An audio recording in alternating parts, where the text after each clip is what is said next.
Now, as I see it, my important role in this program this evening is to get it started and then get out of the way. And so I want to introduce now Stanford Carmack, who will then introduce Royal Skousen.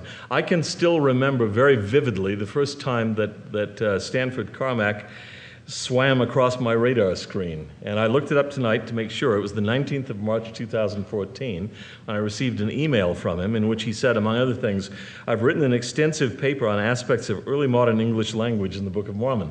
And at that time, I only knew one person who was saying such things. That was Royal Skousen. And so to hear that someone else was coming to similar views from a different angle was really exciting to me. And I've been fascinated by his work ever since. He comes to it with an interesting background of his own. He earned a bachelor's degree in linguistics at Stanford, an MA in Spanish at the University of California at Santa Barbara, a law degree from Stanford University, and then a PhD from the University of California at Santa Barbara in Hispanic languages and literatures, with an emphasis on textual analysis and linguistics, and especially historical syntax, which turns out to be very relevant to work on the Book of Mormon. He had by that point done articles on such subjects as Georgian verb morphology and object participle agreement in Old Spanish and Old Catalan. Since then, he's been a collaborator with Royal Skousen on much of this critical text project, and formally in parts 3 and 4 of the project on the history of the text of the Book of Mormon, the nature of the original language. And I'm proud to say that he's also published 12 articles in our little journal, Interpreter, a journal of Latter-day Saint faith and scholarship. So it is absolutely fitting that Stan Carmack be the person to introduce Royal Skousen, and then the program will proceed from there.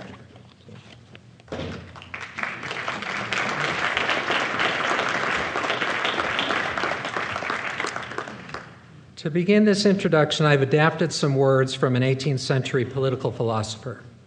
Think of a man gifted by nature with a penetrating eye, with a judgment prepared by erudition, with a robust mind and nerves not to be broken with labor, a man who could spend 35 years in one pursuit. Think of a man capable of placing in review a multitude of textual evidence, weighing, measuring, collating, and comparing it all, joining fact with theory, and calling into counsel upon this vast assemblage of things the speculations which have fatigued the understandings of many who came before. Let us then consider that all these were but so many preparatory steps to qualify a man tinctured with no affection for popularity, with no grammatical prejudice, to hold out to the admiration of mankind the Book of Mormon in its original state. Such is the man we are about to learn from, Royal Skousen. He grew up in Oregon, first attending BYU in 1963 and serving a mission to Finland 2 years later, where he would meet Sirku. They married in June 1968. The following year, they moved to Illinois, where Royal pursued graduate work in linguistics, specializing in phonology and morphology. His research was grounded in substantive rather than theoretical evidence, portending the development of an exemplar-based approach to linguistic analysis. This preparation would later play a role in his text critical work on the Book of Mormon, a project he undertook in 1988. The primary goal has been to restore the original text. A sense-line version has been available since 2009, now in its fourth printing. One of the early achievements of the project was the creation of high-quality transcriptions of the two manuscripts, first published in 2001. Related to this was the discovery that the text was given to Joseph Smith word for word, words that he read off to scribes. Along the way, Royal discovered that about 1/6 of the 1830 first edition was typeset from the original rather than the printer's manuscript. He found that texts get longer and easier under editing, but shorter and more difficult under copying. Most of the Book of Mormon was copied twice for the 1830 edition, making it shorter and more difficult than the original. During the 1990s, Skousen created electronic versions of 20 printed editions of the Book of Mormon, spending the late 90s collating the 22 digital versions, noting every difference. This work elucidates the textual history of, and it led to the 6-part analysis of textual variants, published yearly from 2004 to 2009. In writing ATV, he identified 612 readings that had never been published in standard editions, as well as 246 changes that affect Book of Mormon translation. As it stands, the Yale edition has 300 fewer conjectural emendations than the 1981-2013 text. Early on, Royal discovered the text's distinctive Hebrew-like and usage. These extra ands connect more than 40 main clauses to preceding subordinate clauses. This non-English grammatical usage casts doubt on the validity of assigning the rest of its non-standard grammar to Joseph Smith. Another discovery was that the vast majority of the Book of Mormon's lexical usage dates from about 1540 to 1740. Persistent work in this area, in conjunction with teaching textual criticism, eventually led Royal to the publication of The Nature of the Original Language in 2018, containing the analysis of scores of potential cases of archaic lexical usage. Related to the semantic research was the discovery that the text is cognizant of the linguistic debate between William Tyndale and Thomas More over how to translate the New Testament. In 2013, Skousen began to consider the Book of Mormon syntax in them days, which he found in Oxford English Dictionary quotations of earlier mainstream writings. That resource and early English books online would prove to be valuable in investigating a variety of textual usage. Under the auspices of the project, comparative syntax has been my main area of focus. This research has revealed that the Book of Mormon has a large amount of non-biblical archaic syntax, both patterns and many individual instances. Much of it is not pseudo-biblical in character, or it far exceeds known pseudo-biblical baselines. Examples are more part phraseology and subordinate that. Distinctive patterns pointing to much earlier English include the personal relative pronoun system and clausal complementation with high-frequency verbs such as cause, command, and suffer. Another achievement of the project has been Royal's finding that many Book of Mormon themes represent religious and cultural issues of the Protestant Reformation. Thus, not only is most of its language early modern, but themes also date back to the same general time period. This rich perspective argues against popular views of the text as 19th century in character. And with that, I turn the time over to Royal Skousen, who will describe some of the findings laid out in his two newest critical text publications.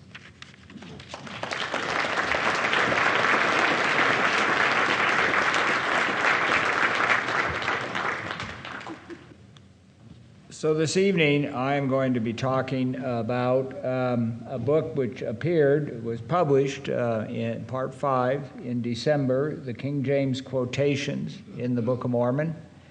They are really quotations, even from the New Testament, and I'm going to talk about this aspect of it. I am finishing up the Part 6. I've done the main aspects of Part 6, which is spelling in the manuscripts and editions. And I'll want to bring up this because some of you may want to leave and think, well, I could never spell, and so I don't really want to know about this. But you do want to know about it because it's really interesting. The kinds of things that spelling can tell us about the text of the Book of Mormon. Okay. So the published volumes, Stan has been mentioning these. In 2001, we have Volume 1 and Volume 2. These are the transcripts of the manuscripts. Volume 2, which is the printer's manuscript, was published with all the photographs of the pages of that manuscript in 2015 by the Joseph Smith papers. They used my transcript and revised it according to their system of transcription. But all the photographs are there, so you can see and compare the transcript against the actual photographs. Volume 1 is the original manuscript. This is a lot trickier because Joseph Smith put it in the cornerstone of the Nauvoo house in 1841, and when Louis Bideman took it out 41 years later, most of it had been destroyed by water damage and mold.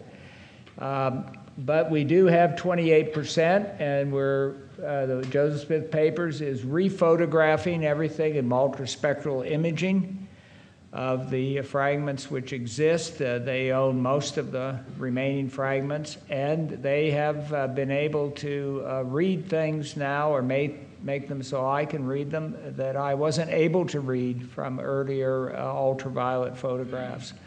So this will be a landmark edition. 2022 is estimated will publish the transcript of those remaining fragments, 28% of the text. Now you may think 28%, you can't get much out of that, but you can get, it tells you a huge amount of information about the Book of Mormon. Really much more than you get from the printer's manuscript, which is the copy. And the copy tells you important things too, but the original is very important. Volume 4 is analysis of textual variants. It's gone through 2 editions, ATV1 and ATV2. The 6 physical books that were printed, ATV1, over a 6-year period, are now out of print. You can get individual copies here and there, but as a series, it is now out of print. But in 2017, we published a 2nd edition and made it read as a single whole, and that is available as physical book. Now, you can get the 1st edition online. You can't download it, but you can read it and look at any of the readings there, and it's about 95% or more of what's in ATV2. So most of the issues that you might be interested in are available online, Book of Mormon Central, or well, I have it as the Mormon Interpreter, and you can, President Nelson can correct me. Okay. In process. So volume 3 is going to end up with 8 parts, and we're finishing up the 6th part, and it's called The History of the Text of the Book of Mormon. Volume 5 will be released when it's all done. It already exists in a raw version, I would say, because there are ways I want to correct it and make it more available, but it's a complete electronic collation of the Book of Mormon. It lines up the 2 manuscripts and 20 editions of the Book of Mormon going from 1830 up to 1981, and shows all the differences: punctuation, capitalization, verse differences, those kinds of things, but also all the word differences and so forth, spelling differences and so forth. It will be in a searchable form, be word cruncher version, and you can look up any aspect of it you wish to see. Okay, volume 3 has the 8 parts, and here's the parts that have actually been published. And the first 2 are grammatical variation, which lists all the editing, the grammatical editing of the Book of Mormon. And what's really important about this, besides listing all of the changes, every which to who or whom, there's over 900 of these, they're all listed. But more than that, it discusses at the end of each one of these how it was used, how these so-called ungrammatical forms, bad English, were actually used in early modern English. And in standard written academic scholarly works. And they weren't relegated yet to dialectal forms, the things that when the Book of Mormon came out, everyone was saying, oh boy, here's the hick Joseph Smith doing this. And Stan was the first one to realize that really the entire non-grammatical, the so-called non-standard English was actually early modern English. And that was an extremely important contribution, and it's the one that Dan is referring to when he got the email from Stan. He's announcing that he has this article he wants to publish, and that was what it was about. The nature of the original language is something that actually I had discovered a little earlier. Really, it was, I had a research assistant, Renee Bangeter, who noticed this in her studying of the vocabulary of the Book of Mormon, and she was finding a few examples of words that really would only work in the Book of Mormon text if you took their meanings from the Oxford English Dictionary, the OED, from about 15 and 1600s, not their current meanings. The two that always struck me particularly was mar and break. And mar is used to refer to the Nephite barges being marred. And you should go look it up. And so she noticed this and proposed that, you know, some of these words really are archaic in meaning to make them work in the Book of Mormon. It was something I put on the shelf, so to speak, for about 5 years until I discovered some other examples, and then I really started studying this.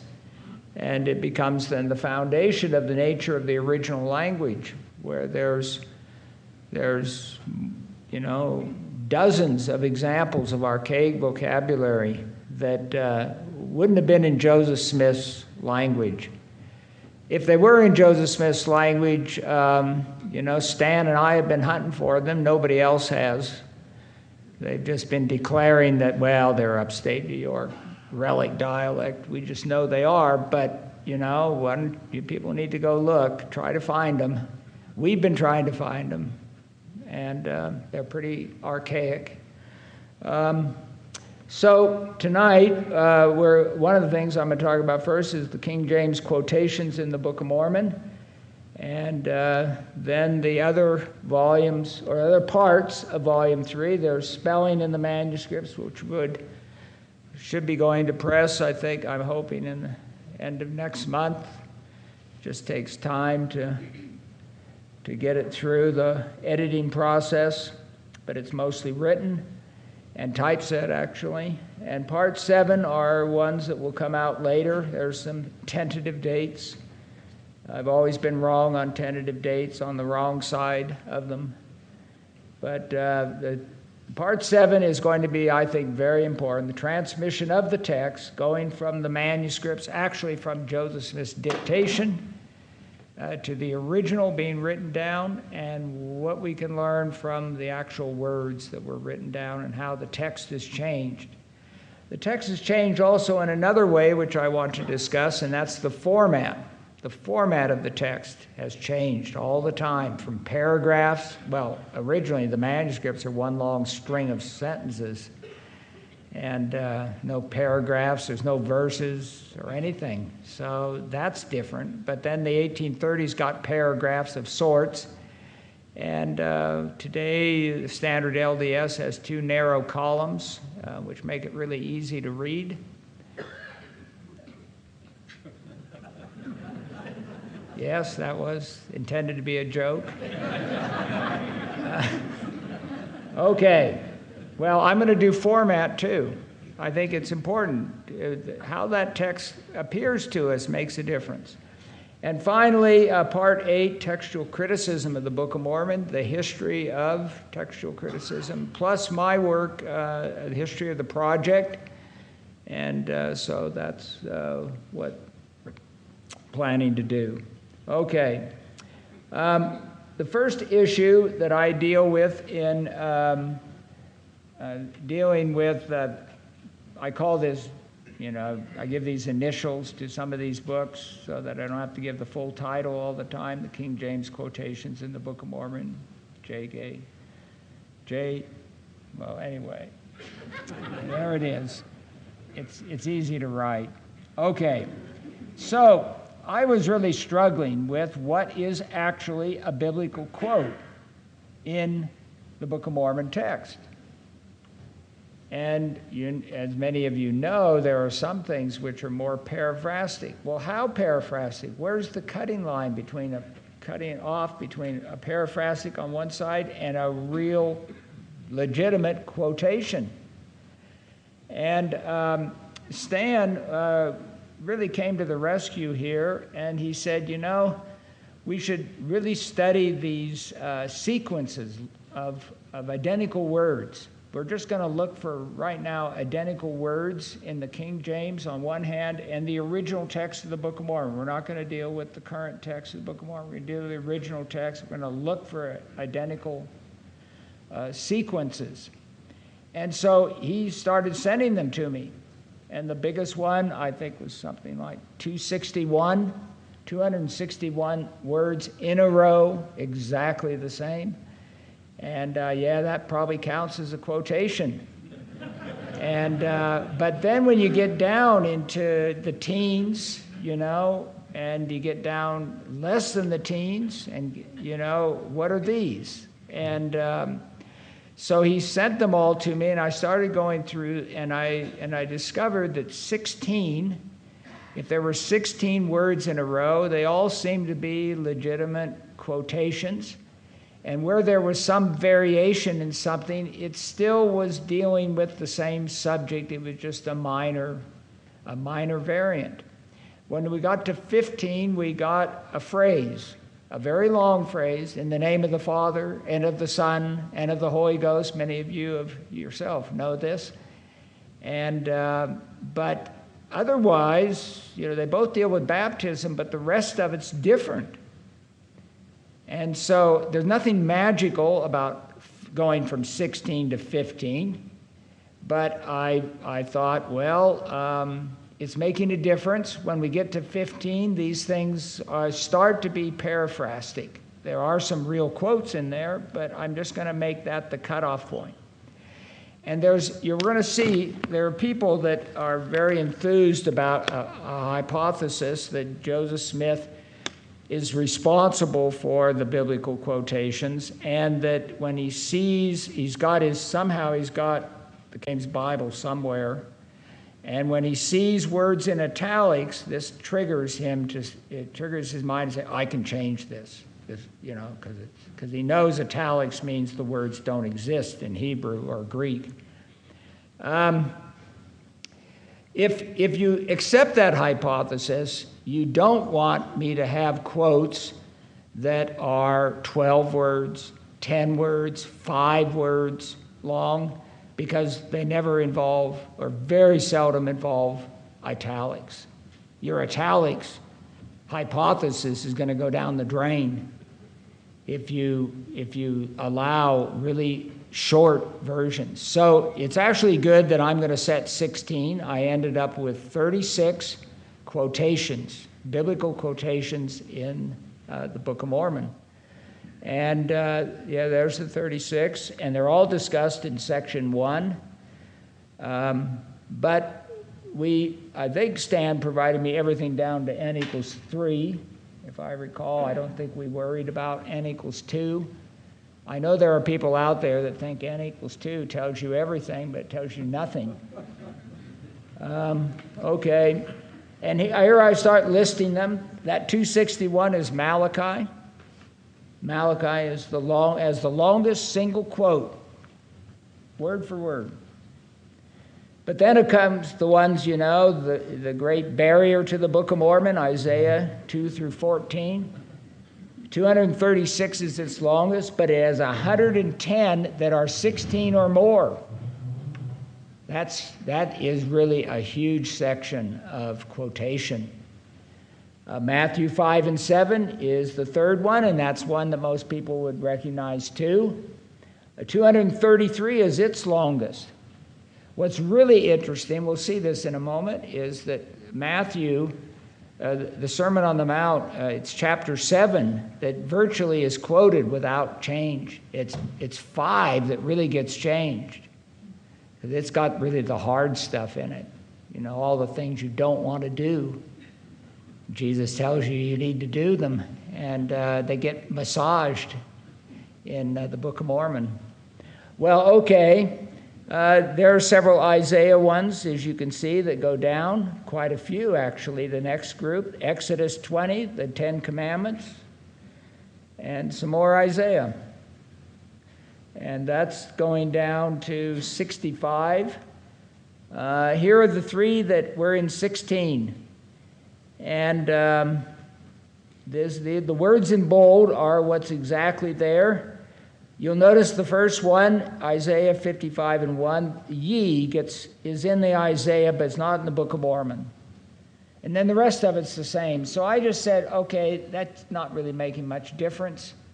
I'm going to count this as this is a quotation. And he placed at the east, and you can have and. The Book of Mormon has and the Bible doesn't have and. Of the Garden of Eden, cherubims. Yes, they both have plural, and a double plural, and a flaming sword which turned every way to keep the tree of life originally, or in the Book of Mormon, but keep the way of the tree of life. But you get a little variant there, but it isn't much. And the last one is just thy and thine. So that even then, with 16, it's really doing pretty well as a quotation. So I kept those. Here are the next two, 15 and 14. And the 15 is a phrase, a prepositional phrase, a complex one. It gives us the words of baptismal prayer. But in Matthew, the Savior speaking to his disciples before they go out, using the same baptizing language, but everything else is different. The whole context is different. And in n equals 14, the last part's okay, but the first part is seal in the Book of Mormon and is bind in Matthew. So I didn't mind that being paraphrastic. Part of it is quotation, part of it's paraphrastic. But it's you get these kinds of differences. So it was working. It works pretty well, and so that's what I went with in this book. So in the second section of the book, I have 83 paraphrastic quotations. And all cases from n equals 15 down to 7 are quoted. And I think the long ones are the important ones. Okay, but look at this one. Look at this paraphrastic quotation with n equals 3, and many with n equals 1. You know, if they be good, Book of Mormon, Mosiah 16, if they be good to the resurrection of endless life and happiness, and if they be evil to the resurrection of endless damnation. And John 5, and if they have done good unto the resurrection of life. The resurrection of is what's identical. But you wouldn't want to, this is much more than just those 3 words, isn't it? Look at everything else that's matching up. Life, good, they, evil, they again, and damnation. So this is definitely paraphrastic, but it's sort of astounding how it's woven into the text this way. So the second question I entertain in the book is, are all the quotations from the King James Bible? And this has to be asked. Because the King James Bible is a revision of the bishops, the bishops' Bible. And that's a revision of the Geneva Bible. In fact, a very close revision of the Geneva. They weren't supposed to really be following Geneva. King James did not like the Geneva Bible. But here it shows you what goes on. Coverdale is responsible for the original translation into English of Isaiah, and that's how he did 2 Nephi 12 and 15. And upon all costly towers, upon all strong walls. And Geneva has almost what we have in the King James, and upon every high tower and upon every strong wall. It kept strong. But everything else is what's in the King James. It's down at the bottom. We have fenced wall. The Book of Mormon, as you can see, took it word for word from the King James. Although you could say they also took it from the bishops. But I don't think you want to say this because of everything else we can see. But this is really the interesting one, and I don't think I don't think critics of the Book of Mormon have seriously dealt with this problem. So you have in the next verse, upon all ships of the sea in Coverdale, and in Matthew 15:30, it's the Rogers Bible, and the Great Bible, 1530, all in the 1530s, and upon all ships of the sea. This is the Greek version. Coverdale used the Greek. He didn't use the Hebrew. But the Geneva Bible decided to use the Hebrew, so they replaced it with, and upon all the ships of Tarshish. And the Book of Mormon decides to have both of them. Now, how do you get both of them into the Book of Mormon? Well, you go down to the Palmyra Library, and you get your Coverdale out.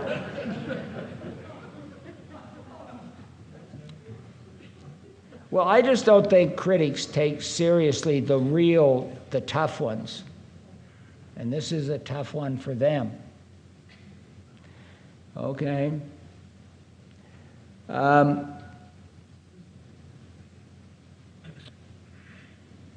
Okay, this is the third question. So, okay, we're taking words from the King James Bible. Which edition are we taking it from? And some people have actually found the right one. They think they know exactly which one it was. I don't think so. I think you have to look at what are called the substantive differences. The substantive differences are the word differences. And then you can take what are called the accidental differences, which accidentals have to do with non-word differences like italics. You look at italics differences. I don't think you'll get much from capitalization or things like that, although I treat those as well. So if you take first of all, there are forms in the King James Bible that were completely removed. There they are at the top. You don't have them in your King James Bible. They were all removed by 1660. Middest, haddest, chariots, that's chariots, establish, renowned, thorough, kindreds, racha, Gebeah is just a typo. So, but these were removed, some earlier, some later, but by 1660 they're all removed, and it's in your standard. And that's what's in the Book of Mormon. So therefore the Book of Mormon, the copy text is being used for the King James must be after 1660. We can get that far in it. The alternative syntactic forms also are going to be removed. So, sing, O heaven, rock, Oreb, right, doeth, thy hooves, doth witness, God hath, and shall go. The one that follows is after 1660, and that's what's in your King James Bible, and that's what's in the Book of Mormon. So these are all these are substantive differences. Okay, so the substantive, 16 of them show the copy text is after 1660. The Lord's copy text. You know, I don't have to have Joseph Smith cribbing off a King James Bible.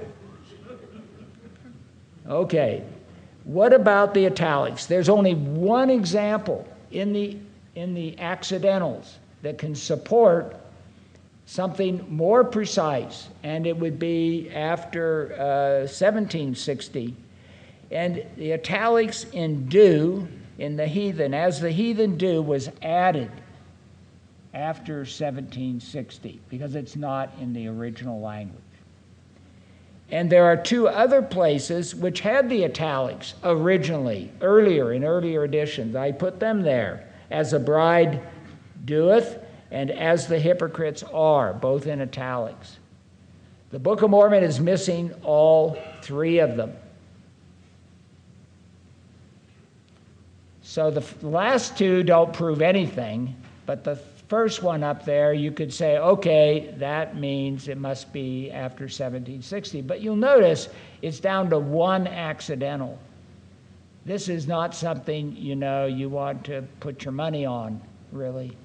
It could be just accidental. So we don't know.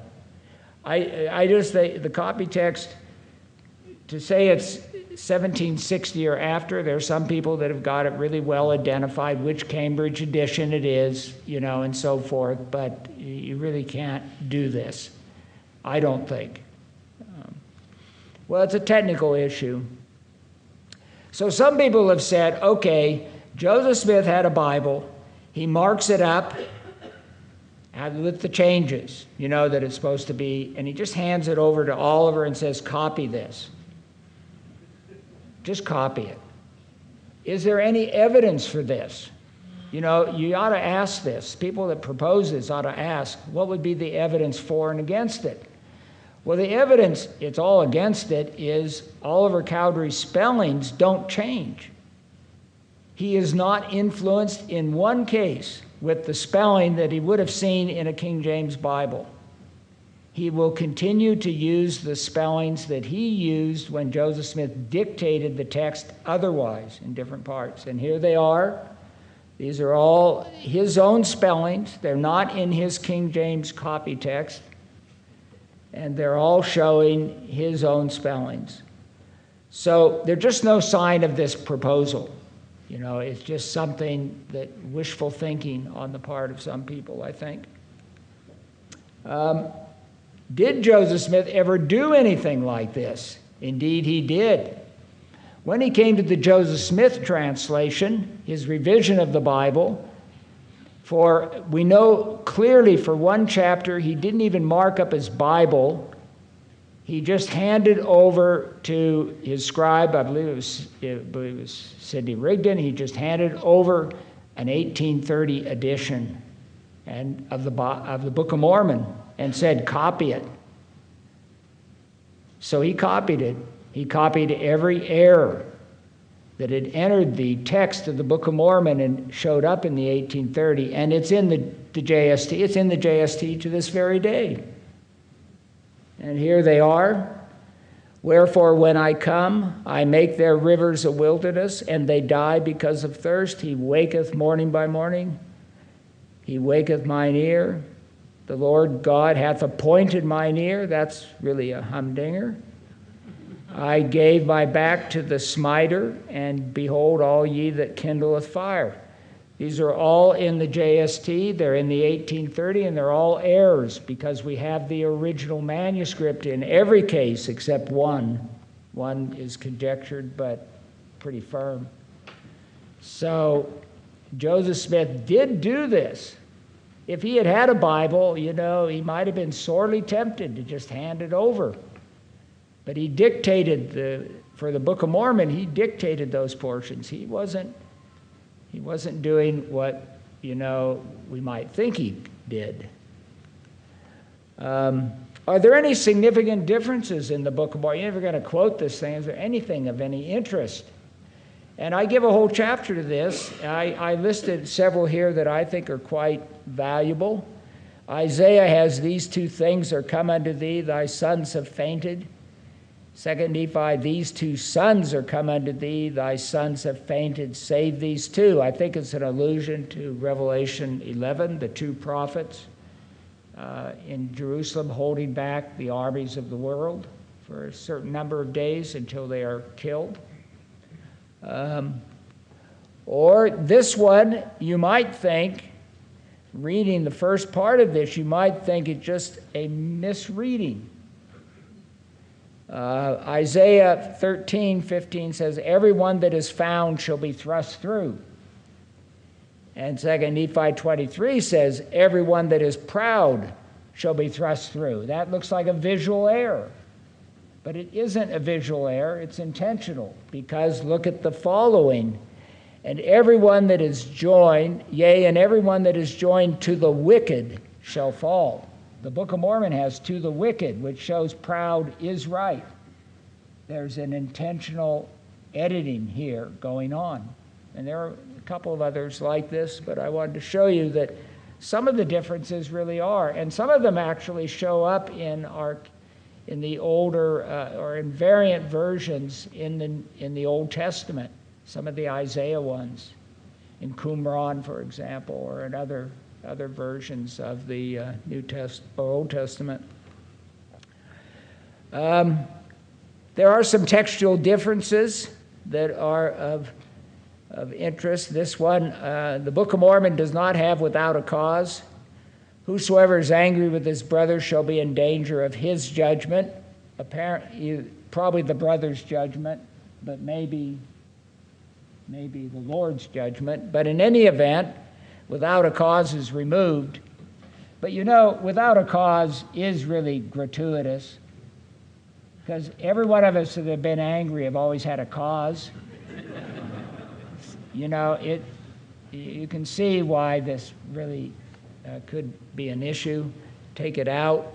Well, in any event, the Book of Mormon doesn't have it. So here's the issue of the King James italics. And I just put up the numbers. These are the 36 quotes. You're going to see a little bit of it at the end where I measure. I try to go word by word, phrase by phrase. Do we have a difference? Is it related to italics or not? Do we have an italics, and does it make a difference or not? So the first one here is we have 712 differences in those 36 quotations. 549 are not related to italics. Now, you can have your italics theory, and I'm going to say you do. There is some evidence for an italics influence. It's well defined and limited. So it is there. But it isn't going to explain much, because only 23% of the text of these differences would be related to italics. Your italics theory is going to be vacuous in most instances. But if you take all the italicized cases, 425 of them, 262 are not changed at all.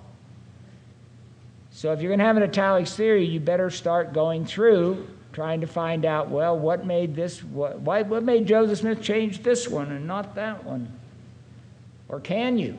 Is it just variability?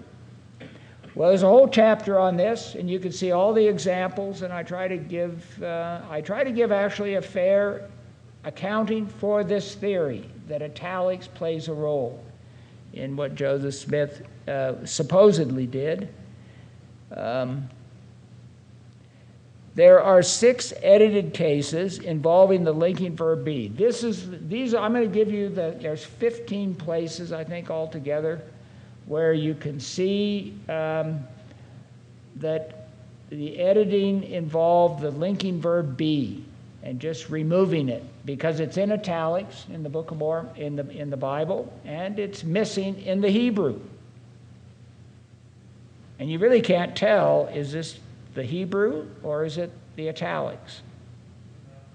You can't really tell from these. Now, there are some where you may think so. You read the chapter before you decide.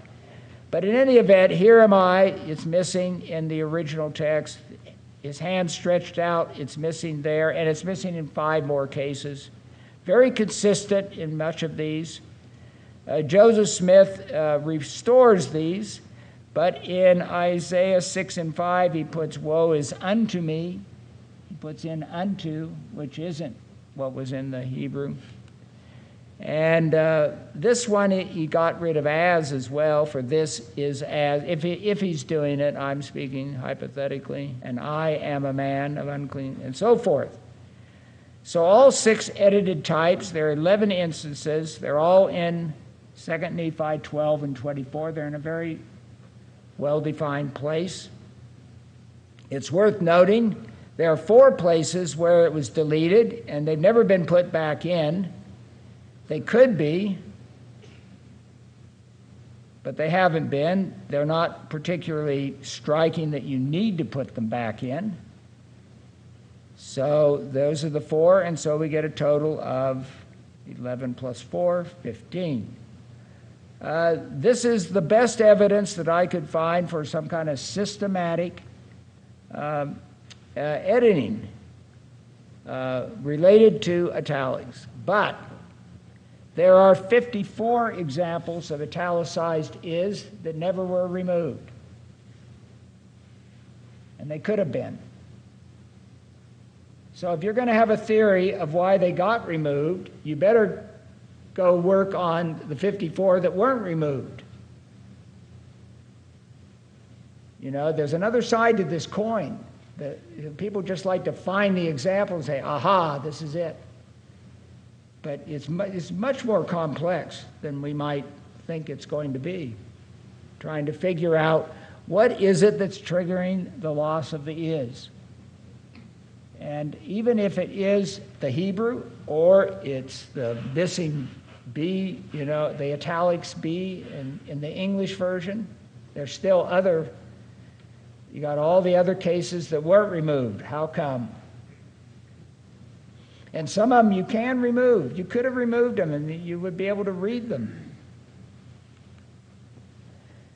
One of the interesting comparisons, Jack Welch has done considerable work in this area on adaptation of the Sermon on the Mount. One thing that's very clear is it makes the sermon applicable, more applicable to the Nephites than the original, and this is some of the things that are all removed. There is an interesting, next to the bottom one, the Lord emphasizes that we should give alms. The current biblical one doesn't say you should give alms, so, you know, remember that. You should give alms. And worried about tomorrow only applies to the 12 disciples. That is a tremendous relief. Okay. Two observations about the textual changes in the Sermon on the Mount. Most of the changes occur in 3 Nephi 12, Matthew 5. Look at the changes here. Relatively few involve italics. This is important. Whatever theory is going on here, it isn't italics. That is not what's going on. And so you can see the numbers. Delta means is a change with no relationship to italics at all. I is there, it's an italicized change. X means italics not changed. It's only 6.6%. Not very much. The large plates versus the small plates. So the large plates, Mosiah to Moroni, only 9% of the changes involve italics. But in the small plates, it's up to 30-some%. It goes higher.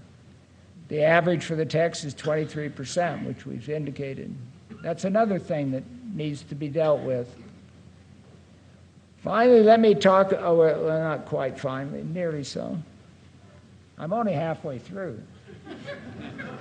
Anachronistic elements. Non-Mormons have made a big, and some cultural Mormons and other Mormons have made a big deal about anachronistic elements in the King James translation. And first of all, there are cultural translations. The King James translators, and I didn't check this, but I'm sure it's probably Tyndall going back, but they translate into terms that the people of the time would understand. And here we have candle and candlestick in Matthew 5 and 15. Do men light a candle and put it under a bushel? Nay, but on a candlestick. But the Greek says lamp and lamp stand. A little stand for the lamp. And it's one of these oil lamps, you know, where oil's in it and has a flame and so forth. But that's beside the point. Lamp and lampstand is what would be a closer translation. But even then, of course, we might think a lamp would turn on electricity. So, you know, you got all these cultural problems, but it isn't a candle. But it's there in the translation. So, is that what was on the plates? Candle. Was it candle? And therefore, the Book of Mormon translation is a literal translation. Well, I don't think so. There are translation errors. And I give a whole part of this chapter to quite a few of these. And I couldn't tell from I don't know classical Hebrew enough to tell you whether that is doubled or not. And my dictionaries weren't being helpful. But there are two verbs that have N, K, P, and they have different meanings. One means to tear, and the other means to go around or surround. And probably the one in Isaiah 3 and 24, all the modern translators agree, and instead of a girdle, a rent should be, instead of a belt, a rope. You're in a state of dire needs. You don't have proper clothing. But so it would come from a mistranslation, but there are quite a few others, some really quite striking mistranslations. Then there are later readings. The text has ones like openly being added, and the doxology in the Lord's Prayer, for thine is the kingdom and the power and the glory forever. And the earliest manuscripts of the Bible don't have these words, but the Book of Mormon has them. So the argument is, how do they get into the Book of Mormon except that the King James Bible is what's being used? And the secondary idea is it couldn't have been on the plates. Well, we don't know what was on the plates, but we do know what was given in the translation. And I don't have a problem because, as we'll see here, well, I'll get to it in a minute. So at the end of part 5, I put in King James vocabulary. I go through all the words which are King James words in the Book of Mormon, or words that have particular meanings that are like the first one, to abide, meaning to endure. To abide meaning to reside or something, or is in the Book of Mormon in general, but to meaning to endure, abide the day of the Lord's coming. That means to endure, and that's biblical. And so I go through all of those meanings, list them all. And then there's a section on King James names. Then I go through the 3 distinctions and show how they're used. And then there's the collation for the 36. And this is an example of the collation. And I just run through this very briefly. You'll notice the delta. Delta out there is standing for did shew and did. And you'll say, well, they've got did in there, and that's the same as did and did shew. No, it isn't, because the biblical did is the main verb do, but the did shew is the helping verb do. So it's different. So it's a delta. It counts as a delta. We don't split it off. But them is in italics, and it didn't get changed, so it's an X. And you can go through the rest of them. There are a couple deltas there. There's another X, and there is an is to a was in italics. Not much italics, and that's the way it generally runs. So I have been arguing that the Book of Mormon translation is a creative and a cultural translation. This means that it is creative in the sense that the translator is doing what he wants to. And it doesn't necessarily represent what would have been on the plates. Now, I'll give you an example. Well, it's more the cultural, but it has to do with the bar of God.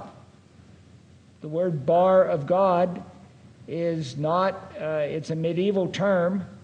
It's the judgment seat of God that the Bible always refers to. And there's no bar of God, it's medieval.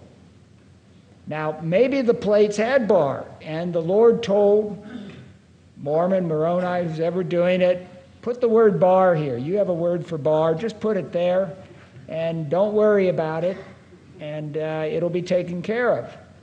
But my view is that the translator decided, no, we're going to put in bar, because this is what it would have been understood by people that the translation was being made for.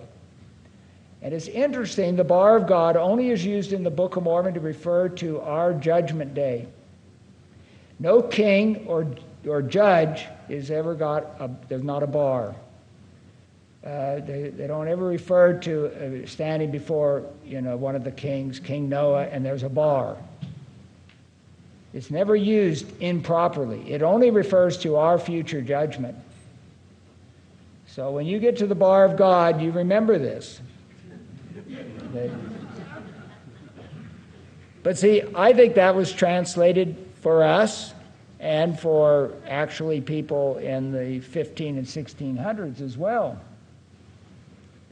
And it's creative because we're getting things that are in, we got the grammatical variation, it's in their language, the nature of the original language in their language, and the King James quotations.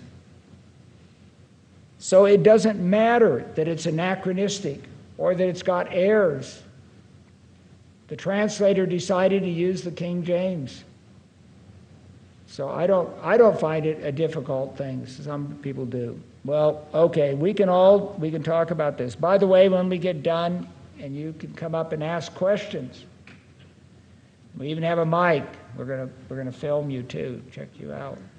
But you have to come up here and ask your question, so everybody can hear it. That's the real reason for the mic.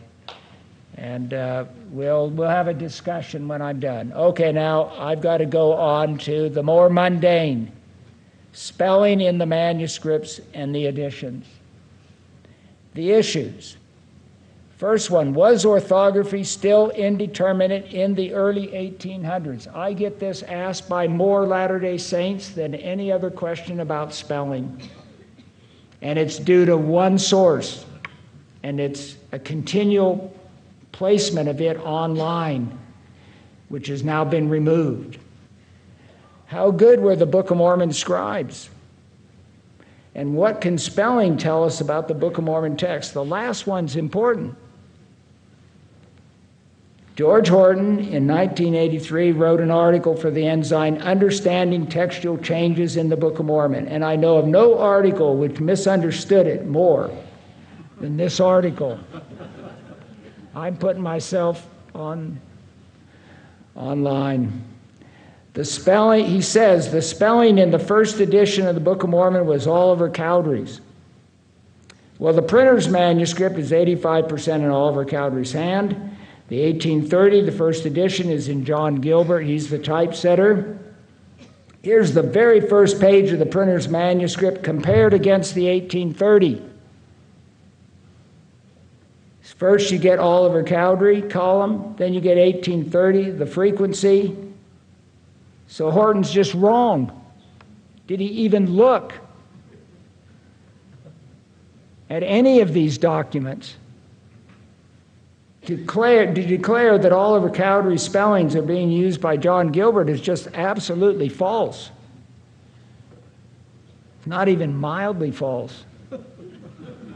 It's irritating to me. Source of George Horton's claim. It comes from not examining photographs of the printer's manuscript. Now, it wasn't readily available, but there was a microfilm version in the BYU library, and he could have gone and looked at it.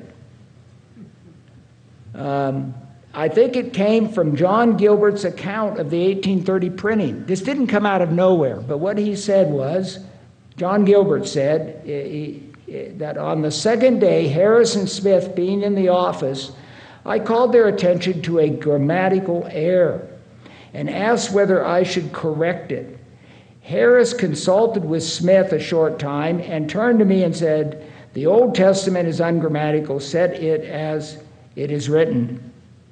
And I think George misunderstood this to mean that not only was he asking should he correct the bad grammar, but should he correct the bad spelling? And of course he should, and he did. Then Horton says, consider too that the two distinct words, straight and straight, would sound exactly the same as Joseph dictated it. That's true. But Oliver spelled both words with a GH every time. This is false. It's virtually, absolutely false. Oliver Cowdery in the original spelled it 9 times without the GH, only once with the GH. In the printer's manuscript, which would have been John Gilbert's copy, 23 times without the GH. John Gilbert, on the other hand, spelled every one of them with the GH. Now this means either narrow or, not crooked. Neither one of them could spell it right. But it's just the opposite of what Horton said it was. He's not looking at the text. You can't do Book of Mormon work this way. Now, George isn't the only one. American English, this is his most egregious claim, American English spelling in 1829 was not yet standardized. For a normal writer, yes, but not for typesetters. It was standardized. Not officially. It didn't have to be. It comes, though, from Samuel Johnson's Dictionary of the English Language, 1755 to 56. And they weren't using his big, there were 2 volumes, they're really big. They weren't using those, but they were rip-off versions, small ones that took out all the wonderful parts of Johnson's dictionary and just had the words and brief definitions, but they had the spellings. They were Johnson's spellings, British spellings in many cases, but they had them. And this is what printers used. They had them in their print shops, and if they had to check a spelling, they would look up one in one of these rip-off versions of Samuel Johnson. The 1830 edition is set in standard spelling with few exceptions. Not Oliver Cowdery's spelling, which is second rate. Nothing wrong with that, we'll see. As late as 1828, American lexicographer Noah Webster noted that 5 dictionaries were available to him. Examples from 4 of those dictionaries showed the variations in spellings commonly accepted at the time Oliver was taking dictation from the prophet. And this is what he gives: Sheridan, Walker, Perry, Jameson. And he says these are spellings. Now, some of them sort of look that way, creature and scripture under Perry, right? But all the rest look really awful as spellings. These spellings are not spellings. They're pronunciations. And Noah Webster is listing pronunciations. And he's trying to emphasize that his pronunciations are much better than these guys, and you should buy his dictionary. All their actual spellings, I went and checked their dictionaries. You can find them online and so forth, and I looked up these words with the pronunciations given, and the spellings are the standard ones, every one of them. So here's Sheridan, creature, and there's his pronunciation. Scripture, there's his, that's what he's got in his dictionary. Now, it isn't Noah Webster that's trying to pull a fast one. He's not saying these guys can't even spell these words. He just says they can't do decent pronunciations, and he lists them. So Walker, same thing. Jameson. What misled Homer? Perhaps Webster's last sentence before the list of pronunciations. Webster says, in the orthography I've given the letters used by each author in the syllable which contains the difference of pronunciation. In the others, I have followed the common orthography. Maybe he only read the part after the semicolon. Apparently, Horton didn't read the preceding 5 pages of Webster. He did not read it. Or I have to say that in charity. I know this article was rejected by a well-known intellectual establishment here on campus because I was too cruel. But this kind of stuff, the really bad thing about this was, okay, George Horton was not a scholar. He made some bad errors. I bet most of you have heard this thing, that our spelling wasn't established. I have people come up to me all the time. But it stayed on, no one ever checked it. That's the really bad thing. His conclusion, it is not surprising then that many words in the Book of Mormon would need to be corrected as American English spelling became more uniform later in the 19th century. Well, it's just not true. I mean, it was already correct. Okay, do we have good and bad spellers? Okay, first-rate speller, John Gilbert, the 1830 typesetter. He is a first-rate. Second-rate spellers, Oliver Cowdery, John Whitmer, Martin Harris. Now, I'm identifying ones with arrows as ones that have not yet been identified officially, but in Part 7 I will go through the evidence that we have. It's pretty firm, actually, that we have these. Third-rate speller, Christian Whitmer, and Hiram Smith. Terrible spellers, actually. They shouldn't have been scribes. Here you can see the rate of misspelling. These are the number of errors per 1,000 words. This includes every little and the. So John Whitmer and Christian Whitmer in the original manuscript, 27 for John. He was made church historian. But he's better than his brother. Christian was 73. He was, that's how many errors per 1,000 words, misspellings. Martin Harris, he's pretty good. We'll see that actually for many words he outspells Oliver Cowdery.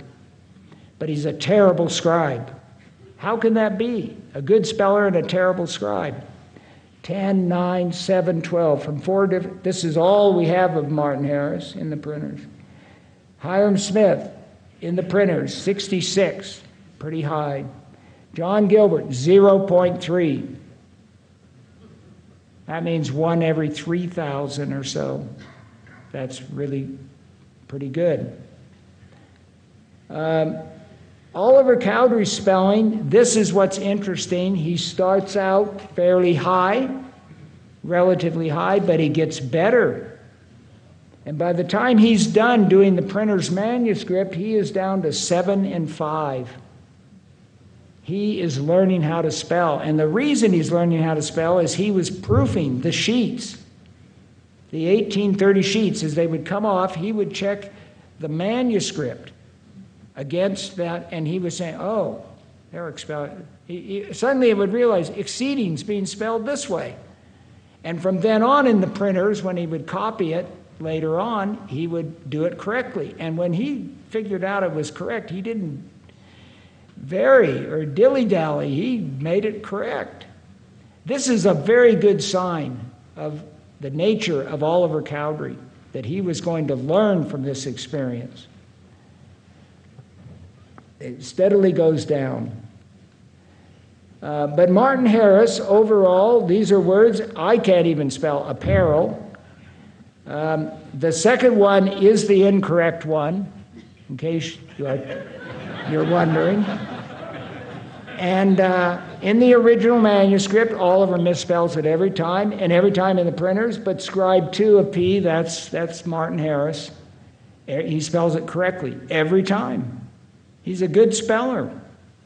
And look at all these examples, which he spells correctly, and Oliver sometimes goes back and forth. Sometimes both misspell words. So Oliver usually gets cities with 1 T, but sometimes double T. And Martin Harris got it once with a double T. So you get variation. They're both making mistakes occasionally, sometimes quite a bit. But Oliver Cowdery learns to spell. And here are the words when he learned to spell them in the printer's manuscript. We can tell because he all of a sudden spells correctly from then on out. No exceptions.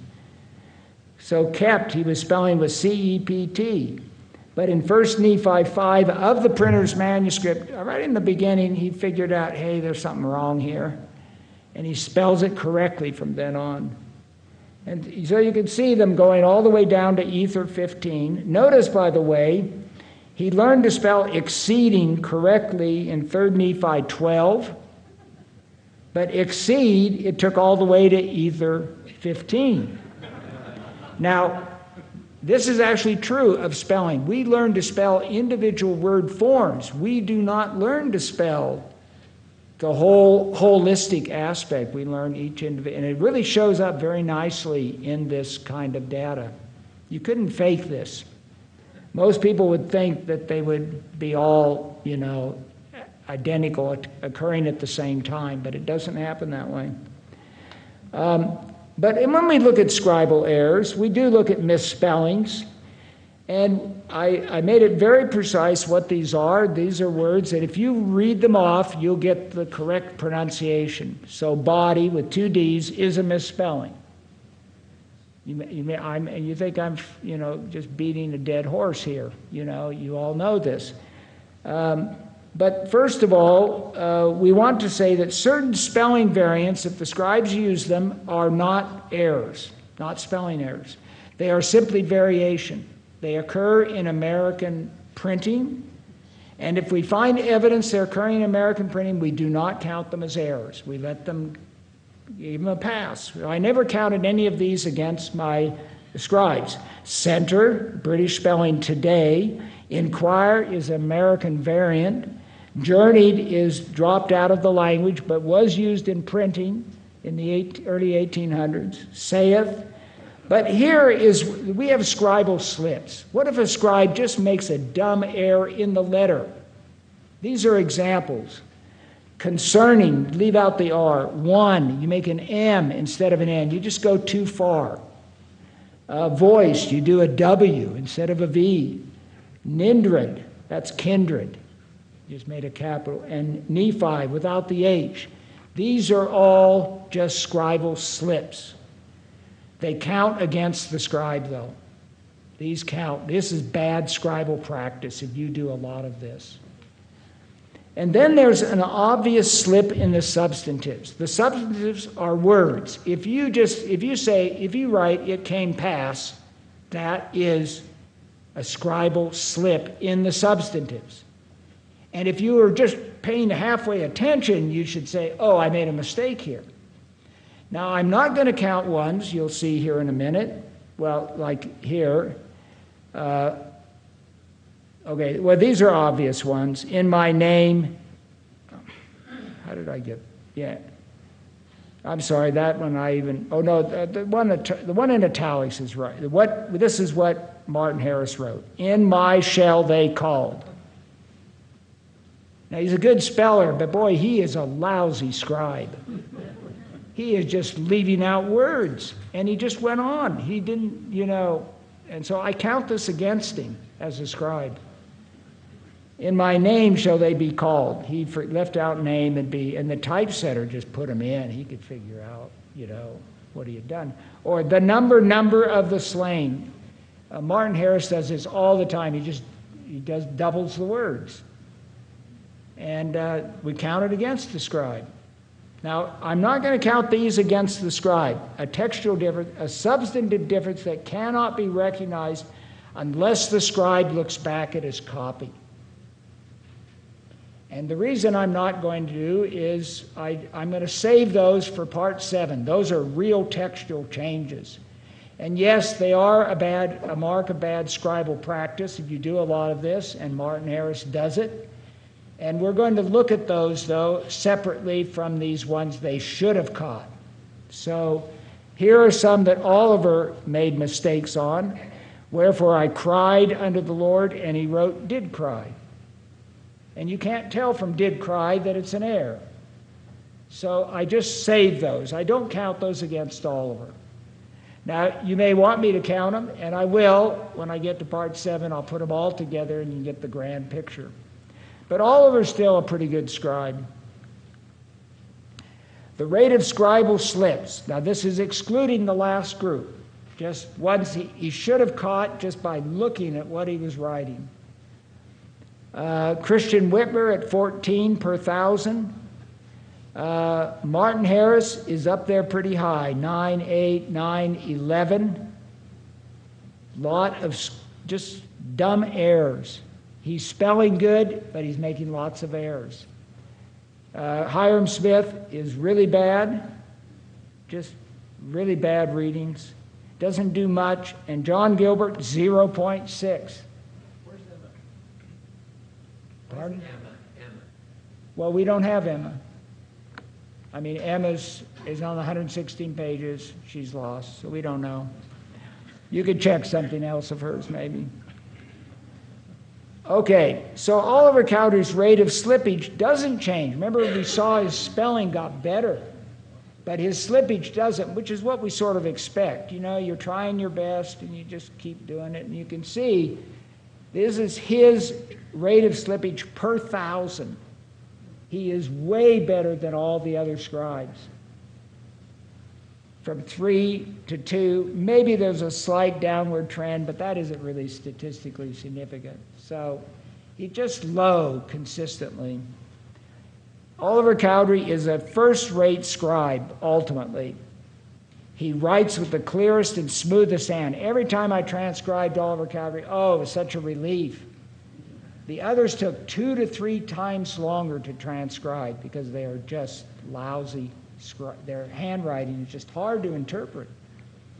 His spelling improves over time, and his scribal slips are consistently low. And so we're grateful that he did the majority of both manuscripts. That is a blessing. Okay. The biggest section of Part 6 will be 457 pages of analysis of the misspellings. And it's more a reference guide, I think.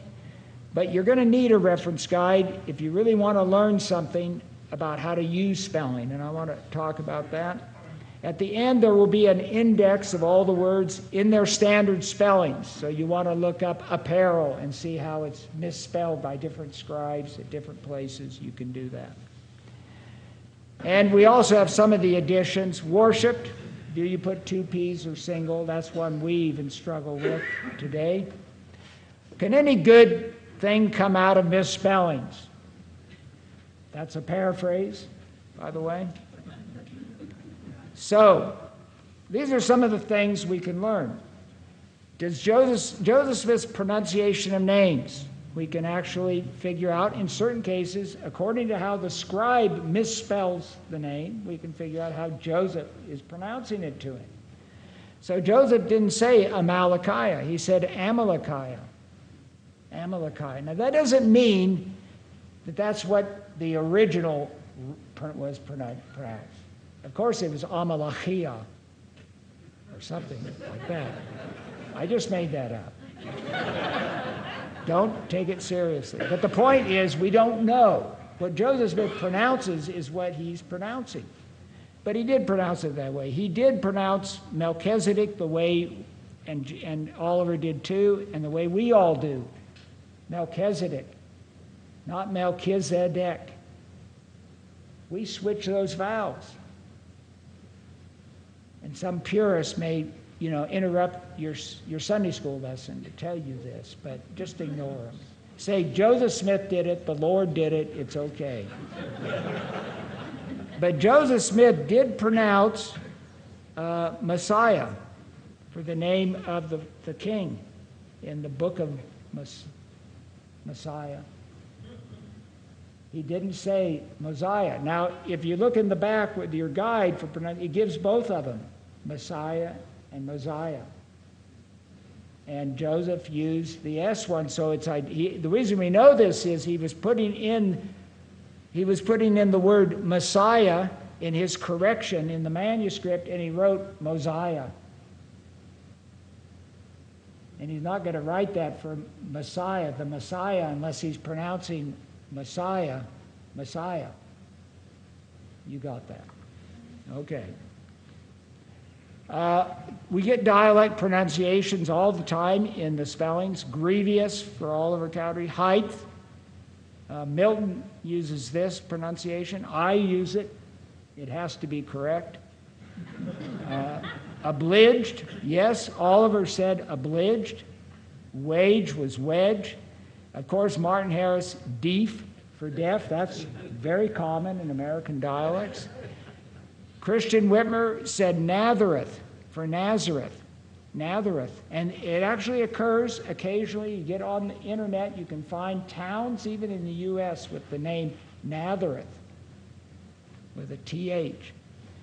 Obliged is a common pronunciation of obliged. Obliged is a spelling pronunciation, which is secondary, obliged.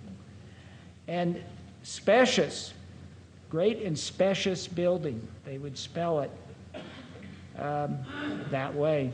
And both the Whitmers did it. they grew up pronouncing it this way. So I think it's interesting to see that kind of stuff. Now, that's just interesting, but sometimes the pronunciation makes a change. Now, I know we have some advocates here of the opposing viewpoint, but they have nothing to stand on. It has to do with the word scourged, and they took him and bound him and scourged his skin with faggots. So they whipped his skin with bundles of sticks, yea, even unto death. And some of these people go through torturous cultural accounts to try and explain how you could do this. And now when the flames began to scorch him, well, what happened was, first of all, we can tell from the misspellings of Oliver Cowdery in the manuscript that they are pronouncing the word not scourge, but scourge. The actual word is scourge in their pronunciation. Candace Rice, when she visited BYU, gave a talk. I don't remember what she said, but she said scourge. So I wrote it down. Okay, so if Joseph is pronouncing this and he says scorched, Oliver writes it as scourged. He misheard it. He just misheard the voicing. And then he spells it, though, O-U-R. So then we think it's something else. But no, indeed, Benadi dies by burning at the stake, and even in that very first account. Okay, well, I think pronunciation plays a role. We need to take attention to it. Visual similarity in words make errors. The first one is pressing, and I put in an actual Old English letter there for the P, because Christian Whitmer makes his P goes really up high on the ascender. So if you look at it really fast, you think it is an F. You can misread it as an F. And he makes an elongated S. And if you look at that fast, you can think it's an L. And so Oliver miswrote pressing as feeling. They're feeling their way. It's clearly an error. Nobody presses, nobody feels their way in the scriptures. This one, I believe, took place when the original text read in an archaic word sermon after they ended the sermon, and Oliver wrote C-E-R-M-O-N. And there's considerable evidence, which I go over in analysis of textual variants, of Oliver misspelling initial sirs. Instead of using S's, he uses C's. So if he wrote it this way, that is his conjecture, that first line, I warn you, it is conjecture. But if he copies it, he's looking for a word that he would recognize. Sermon doesn't make sense to him. It means, in the late 1500s, it means speech, conversation. When they ended the conversation, and he ends up replacing it with a word that I think is, yes, you can find some Hebrew interpretation, where's Paul, that to deal with this, and Paul, I know, has got his views on this, but it doesn't matter. Ceremony can be a misreading of it. This next one I think is pretty firm. I think the original text read, and ye shall not be cut down, with a capital C. And Oliver would make he makes his C's with a big loop at the top. And you could easily misread that as a P with a big loop at the top. So he ends up writing in the printer's Martin Harris does, and ye shall not be put down, which doesn't make any sense. So the 1830 typesetter thinks it's hewn down, but it was cut down because of similarity. So if you know the writing of the scribes, you can see these kinds of things taking place.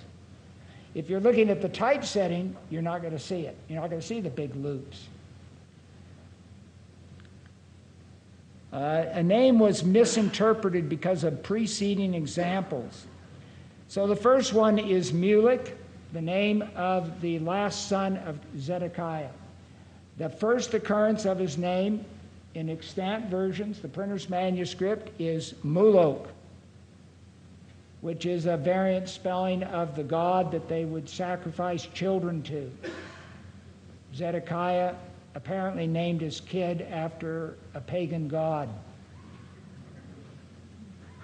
Moloch.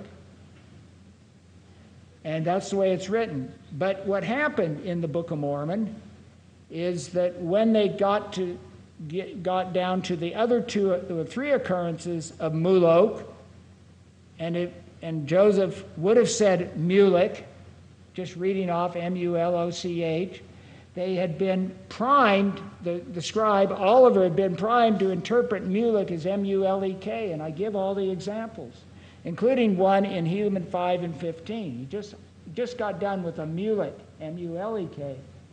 So he wrote all three Molochs as Moloch.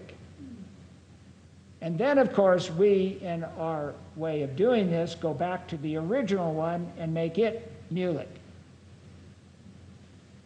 So we make it consistently wrong. But this is an example where you get this triggering of, you get primed for the wrong one, and you can end up doing it wrong. Now, I give you two here which are pretty firm. Ramah would have, it's conjectured in the original, and it was changed, though, to Ramoth with a TH, and a lot of people, Brother Sidney Sperry, thought it was an old feminine Semitic form, TH, but all it is an error, because words right before it, Hayoth or Ayoth and Hamath, have this form, ATH, and he just miswrote it and it's the only one the scribe didn't correct. I mean, our seventh scribe, 1830 typesetter, didn't correct, because he kept looking at his Bible, but when he got to Ramoth, oh, it seems right, he just didn't even look, and it was wrong. This one I think is really good. So the name resin appears all these times, but one time in the printer's manual, we don't have the original printers, it's got raisin, R-A-Z-I-N, but it's primed by razor in the preceding chapter. So these go about a chapter or so, and you hear something like razor, and then he comes to raisin. Well, I mean, it's resin, but he ends up writing raisin. Now, the typesetter caught that. He caught that one, because he was getting lots of resins. Sorry. Homophone difficulties. These are lots of them. That there have been some discussion of these. Alma 11 and 12, I think is pretty clear. You'll be striped, you'll be whipped, not stripped.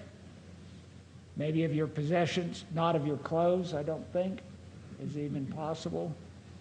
But there are lots of ones where you can have these debates as what they mean. I particularly entertained the last one and finally rejected it, that he become wholly without spot, completely without spot. I think it's wrong. It means wholly, comma, without spot. I think that actually is correct. But yeah, comma. Talmage put in the comma. Okay. Detecting forgeries. I will end with this, because forgeries in the 1980s were playing havoc with our church history, and this is an attempt to really do something nasty to the Book of Mormon. It was a document that was found at the University of Chicago, 2 leaves. It purportedly in Oliver Cowdery's hand. Unfortunately, it has 40 unique properties. 40 unique properties, things I've seen Oliver never write anywhere else on 2 leaves. That's bad. We found 2% of the manuscript with the Wilford Wood fragments, and we found one new thing from fragments from 58 pages. 1. Mormon. Oh, there it is. There's the Hoffman signature. This would be the earliest extant name of the church, no, not the church, sorry. Name of the prophet, more man. So if we really followed this, we would have to change the name of the book, our nickname. Just think of, that's all I can think of that's in this document that makes it valuable. But no, everybody ignored it. But there it is, more man. Guilt, spelled that way, not respect to gold. A unique misspelling. Record with 2 C's in Oliver Cowdery's hand. Oliver never spells record with 2 C's, even as a mistake. In correcting it, he spells it with 1 C 181 times, CK 12 times. But Christian Whitmer, that's in the original, I don't think that's really appropriate here, but Martin Harris and Hiram Smith both spell it with CC. The portion that we have is Alma 3 through 5, and the scribes in the printer's manuscript are Martin Harris and Hiram Smith. So if you're using the printer's manuscript as sort of your template for creating the original, it's so easy to make the misspellings that were on the printers, but they're in the wrong hand. See, now, forgers don't have time to learn all this stuff. It takes 30-some years. And I'm not going to help them either. Unique use of and. This one's really surprising, too. Oliver Cowdery only uses capital A-N-D to begin a chapter, say, or ampersand. Only twice does he write little a-n-d, but it isn't little a-n-d, it's a big a-n-d. That is, the A looks like a script A, but it's big because it's covering up a mistake. He started to write some other letter, and he's going to cover it up with a big A and then N-D twice. That's the only, so when you look at these 2 leaves, all of a sudden, there's 3 little A-N-Ds. And when my wife, she didn't want me to bring her in, but she looked at that document and says, oh, that's a forgery. And she has amazing, just look at these things. And I said, no, this is from the University of Chicago. How can this be a forgery? I started making the transcript. I got to the second line, and I said, uh-oh. And I'd read A-N-D. And I knew Oliver never did this. And then I found 2 more. And those scribes, by the way, Martin Harris and Hiram Smith, both use a little a-n-d and ampersand. So the source for this document is the printer's manuscript. It's got it reversed. It should be a copy. The printer should be a copy of this, but instead, this is a copy of the printer's. Well, that's a sign of forgery. I hope the Joe Smith papers, they don't put this in. I'm putting this online. I hope they will listen to this. Don't put it in, because I'll have to write a whole thing about why it shouldn't be in there. Well, in any event, I'm going to stop. I think I'm getting tired.